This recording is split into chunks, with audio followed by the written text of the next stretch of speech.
তো গাইস, আমাদের বিয়ে এখন শেষের দিকে। তোমরা তো আগের ভিডিওগুলো দেখেছোই, আগের ভিডিওগুলো বাড়িতে পারিনি, এটাতে দিলাম। এখন আমার দিদি আমাকে সিঁদুর করে দিচ্ছে, ধান দুপুরে আশীর্বাদ করে নিল।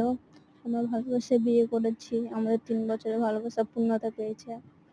আমাদের বিয়ে অনেক দিনে হয়েছে, কিন্তু আমরা ভিডিওটা দিতে পারিনি, পরে পেয়েছি তার জন্য। তো আমাদের দুজনকে কেমন লাগছে তোমরা একটু কমেন্ট করে বলে দিও। এবার আমার মেজে দিদি আমাকে আশীর্বাদ করবে, সিঁদুর পরাবে। আমরা 3 বোন, আমি সবচেয়ে ছোট।